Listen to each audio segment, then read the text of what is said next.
Hello again to another Geek Recon by The Outpost.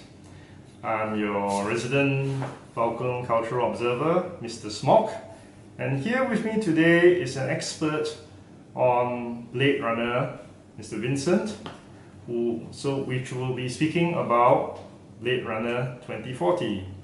Now, thank you to Sony Pictures Malaysia. We got the opportunity to attend the premiere tonight, and straight out we are giving you this movie review. Should we start first referring back to the original Blade Runner, which was released in 1982, directed by Ridley Scott.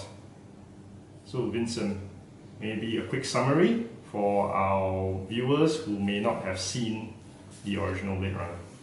Okay, the original Blade Runner is actually based on a book by famous sci-fi writer, the late Philip K. Dick, and it's based on his novel called Do Androids Dreams of Electric Sheep, which I think is a bit too long for a movie title, so they call it Blade Runner instead. So in the movie, Blade Runners are essentially bounty hunters who are tasked with retiring, so to speak, meaning kill runaway replicants being synthetic humans that in their world, in their future, they have managed to create. And in the origin story, there's a bunch of replicants that have a 4-year lifespan, you see. So they escape off-world and they got to Earth, and then so apparently they want to find ways to prolong their life. And Deckard, played by Harrison Ford in the original movie, he's a cop / bounty hunter that was tasked with hunting all of them down. Why he's hunting them down is because replicants are illegal on Earth. They can only be used off-world, so they're not supposed to be on Earth. So they need to be hunted down, because if one gets out that there's replicant on Earth, there might be chaos. You know, people are going to be very afraid. So without going into spoiling that movie in a scenario where you all may not have watched it, we highly recommend you watch what is considered the final cut of Blade Runner that was released in 2007. There is actually 7 known different cuts of this movie. It gets very complicated, but to make things easy, please watch the final cut, which is most related to the upcoming movie Blade Runner 2049. The producers have released 3 shots. These shots give very much good context background leading up to the next movie. The original Blade Runner takes place in the year 2019, not so far from our current future. And let's say we are still a long way off from flying cars, as well as colonies off-world. So let's just think of it as another alternate reality or mirror universe to the world that you Terrans know. Anyway, back to the main point. The 3 shots, the first of which takes place in the year 2022, called Blackout. It is in fact done as an anime which depicts the replicants' subversive uprising which affects replicant history henceforth. And that leads into the next shot, which takes place in the year 2036, called Nexus Dawn, where we are introduced to the character of Wallace, played by Jared Leto. Wallace has taken over the Tyrell Corporation, which were the original manufacturers of replicants. And in this shot, he introduces the new Nexus 9 replicants as to replace what has been considered illegal replicants of the past. Moving ahead again to the year 2048, the next shot is called Nowhere to Run. It involves a replicant called Sapper, played by Dave Bautista, and this very much leads into the movie which takes place, of course, in the year 2049. So Vincent, where do we stand at the start of this movie? Well, the start of the movie, we are introduced to the character of Agent K, which is played by Ryan Gosling. So he's basically the new Blade Runner, and the story do borrow elements from the original in the sense that he is tasked with hunting down replicants. And of course, as with any good detective story, things are not what it seems, and he's led down a path that he did not expect. He is part of the Los Angeles Police Department. Officer K reports to Lieutenant Joshi, played by Robin Wright. And he also supported with a companion, shall we say? Yeah, by the name a very of, high-tech companion. Yes, a very high-tech companion named Joy. It's very much like holodecks. Or a very advanced Siri, I guess. Of course, it is no secret that in the movie, Harrison Ford reprises his role as Deckard. And we shall see how things have changed in the 30 years between the first movie and the sequel movie and the repercussions of Deckard's actions 30 years ago. On the opposing faction, there is Jared Leto's character by the name of Wallace. As mentioned earlier, Wallace has taken over Tyrell Corporation and is the current leading manufacturer of Nexus 9 replicants. He is aided by a replicant by the name of Love, who somehow functions as his personal assistant as well as handles a number of shady dealings on the behalf of Wallace. The other supporting character, which I mentioned earlier, is Dave Bautista as a replicant, or rogue replicant called Sapper. So, Vincent, how does the movie hold up visually compared to the original? Oh, definitely. It takes a lot of inspiration from the original. I mean, one could say that without the original, there wouldn't be this Blade Runner or many other science fiction movie. But it has been given a modern touch, so you actually see more day scenes now. The original is mainly night, partially because they want to go for the dark film noir atmosphere, but also I believe partially special effects back then, they look better when it's a night scene. You see, day scene would kind of show how obvious it is. But with advancement in CGI now, you can do very convincing special effect even during the day and you can't really tell. So yeah, and one thing I like about this is that the original movie is pretty much takes place just in LA, just the city. And you see, they spoke of a much bigger world, like off-world and all this, but we never actually get to see it.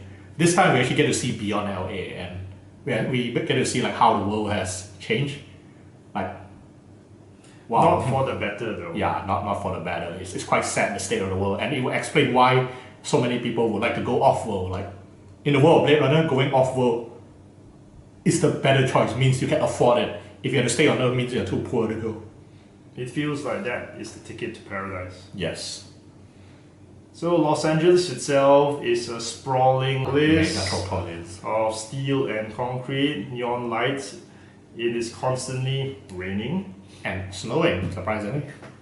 So we see different parts of Los Angeles, perhaps not able to have been captured by the visual effects of 35 years ago. But we also see beyond that in other parts of the world in that current universe. How would you find the music?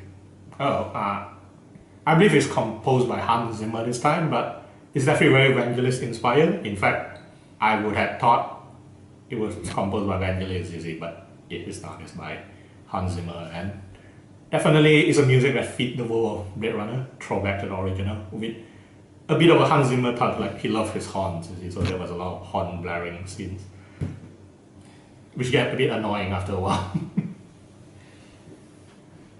We perceive for most humans the pace of this movie is faster than the original, yet there are still moments of prolonged camera work, and I think that it may have given the opportunity for the viewers to think a bit deeper and perhaps also make their own conclusions. But it is also an avenue that creates conversation like how the original movie was presented, and subsequently edited to create more conversation, especially on themes of what it means to be human.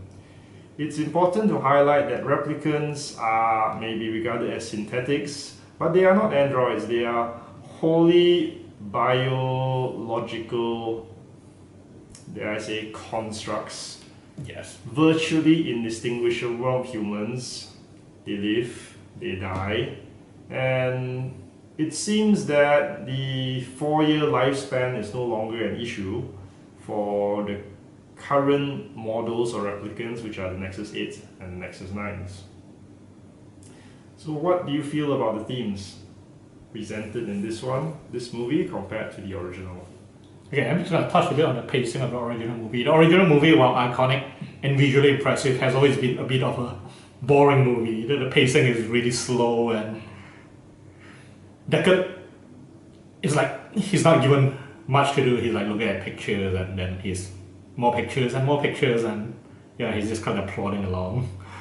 But the original, the sequel improved greatly upon that. I mean, definitely pacing is much improved, and there are slow moments, but the slow moments are needed moments for us to digest, like Mr. Smock here said, you see, because it's definitely a deeply cerebral movie where it explores themes, expand upon themes of the original. Like, yes, what it means to be human. Like, do you have to be born, to be a human, to have a soul, or even if you're a construct, but you're virtually indistinguishable, you have emotion, you have feelings, you feel pain. How are you different from a human when you think about it? See, not just that, even touch upon AI, like, can AI be real too? I mean, do they have to have a physical form to be real? So it really brings to question of how limited our perspective is on what is a human. And this movie really makes you think about that. Maybe we need to drop this very limited view on humanity. Maybe it should be more than that. So, without going into spoiler territory, what would your recommendations be for viewer expectations when they come in to watch Blade Runner 2049? Yeah, definitely you need to go in with an open mind, because despite the trailer, which makes it look like some action movie, it is not. I mean, there are decent action scenes, but deep down that's not what Blade Runner is about. It's really a exploration on identity. So, human, even the environment, and even some social commentary on corporation, one could say. And yeah, it's crucial to go in with an open mind and without any preconceived expectation of what kind of movie that this is going to be. And of course, it's very important that you watch the original, because certain plot point might not make sense if you did not watch the original. You'll be like, who the hell is this guy? Why is he here? Easy. And you need to watch the original to get that. And of course, watching the 3 shots would help fill in some backstory, which might seem like plot hole if you did not watch it, easy. But if you watch the short story, then it makes sense. Take this as, if you would categorize sci-fi investigative drama with an underlying theme of what it means to be human. So Vincent, what would you rate this movie? I would definitely give it a very solid 9, but this is my first viewing, and movies like this would improve subsequently, because there are definitely more stuff that we probably did not digest the first time around. So definitely first viewing a solid 9, and if I watch it again, I believe I might rate it even higher, because it is about a 2.5-hour movie and there is a lot to digest. Allowing now for spoiler discussions, please stop watching now if you do not want to be spoiled. Vincent, is there anything you would like to get off your chest? Oh, definitely. The most popular debate Blade Runner has generated since, I guess, the director's cut, actually no, since some of the international cut came out, was that it featured a very different ending from the original theatrical cut, where Deckard, Harrison Ford, might be a replicant. So wow, And this is a debate which has gone on for about 2 decades. And Harrison Ford himself says one thing, that the original director Ridley Scott has said something else. Yeah. So, which is it? Is Deckard a replicant or not? And the answer would be different depending on which version of the movie you watch. But in the final cut, which Ridley Scott preferred, it is hinted strongly that Deckard is a replicant. So, this movie, does it attempt to answer the question? It does in its own way. As to whether he's a replicant or not, you had to watch it to find out. So we hope you found that valuable for our Geek Recon movie review of Blade Runner 2049. We have also have an extensive article posted on the Outpost blog at outpost.com.my, of which you can read the background for leading up to this movie, sort of in a way of what we've discussed in preparation for watching the sequel. So we highly recommend, please follow our blog at outpost.com.my. If you like what we review, and please then subscribe to our YouTube channel, My Sci-Fi Fan Outpost, on the little button on your right. Thank you very much. Thank you, Vincent. And until we do this next time, live long and prosper. May the force be with you.